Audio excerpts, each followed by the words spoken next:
Hello, ഇന്ന് പറയാൻ പോണത് മുടി കൊഴിച്ചിൽ മാറ്റാനും താരൻ പോയി മുടി വളരാനുമുള്ള ഒരു ഹോം മെയ്ഡ് ഹെയർ പാക്കാണ്. അതിന് വേണ്ടത് 2 ഇൻഗ്രീഡിയൻ്റ് ആണ്. ഒന്ന് ഉലുവ, കഞ്ഞിവെള്ളം. ഇത് ഞാൻ കഞ്ഞിവെള്ളം ഉലുവയും തലേന്ന് ഇട്ട് വെച്ചതാണ് കേട്ടോ. തലേന്ന് ഇട്ട് വെച്ച കഞ്ഞിവെള്ളം ഉലുവയാണ്.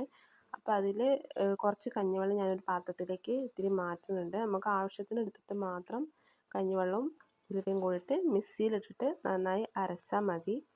അപ്പോൾ കുറച്ച് എടുത്ത് ഞാൻ മാറ്റി വെച്ചിട്ടുണ്ട്. കഞ്ഞിവെള്ളം പിന്നെ നല്ലതാണ് മുടി വളരാനൊക്കെ. അതുപോലെ തന്നെ ഉലുവ മുടി വളരാനും താരൻ പോവാനും മുടി കൊഴിച്ചിലിനൊക്കെ നല്ലതാണ് ഉലുവ. അതിനായിട്ട് ഇപ്പോൾ ഒരു ജാറിലേക്ക് ഈ ഉലുവ കഞ്ഞിവെള്ളം കൂടിയിട്ട് ഇട്ടിട്ടുണ്ട്. ഇത് നന്നായിട്ട് മിക്സിയിൽ നന്നായിട്ട് അരച്ചെടുത്തിട്ടുണ്ട്. ഇനി ഇതൊരു പാത്രത്തിലേക്ക് നമ്മൾ മാറ്റാം. നിങ്ങൾക്ക് ആവശ്യമുള്ളത് അനുസരിച്ചിട്ട് നിങ്ങളുടെ മുടിക്ക് ആവശ്യമുള്ളത് അനുസരിച്ചിട്ട് ഉലുവയും കഞ്ഞിവെള്ളം എടുത്തിട്ട് നിങ്ങൾക്ക് യൂസ് ചെയ്യാം. ആഴ്ചയിൽ 2-3 തവണ ഇത് യൂസ് ചെയ്യാം. ഞാൻ അത് യൂസ് ചെയ്തിട്ട് എനിക്ക് നല്ല റിസൾട്ട് കിട്ടിയിട്ടുണ്ട്.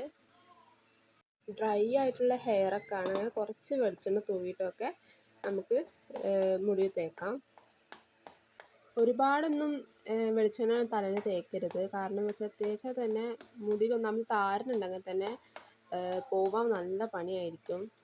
ഇപ്പോൾ ഇതുപോലെ നന്നായിട്ട് മിക്സ് ചെയ്യുക. ആവശ്യത്തിന് നമ്മൾ മാറ്റി വെച്ച കഞ്ഞിവെള്ളത്തിൽ നിന്ന് എടുത്തിട്ട് നിങ്ങൾക്ക് വേണ്ട അത്ര കഞ്ഞിവെള്ളം ഒഴിച്ച് ഇതുപോലെ പേസ്റ്റ് ആക്കിയിട്ട് നിങ്ങളുടെ മുടിയിൽ അപ്ലൈ ചെയ്യാവുന്നതാണ്.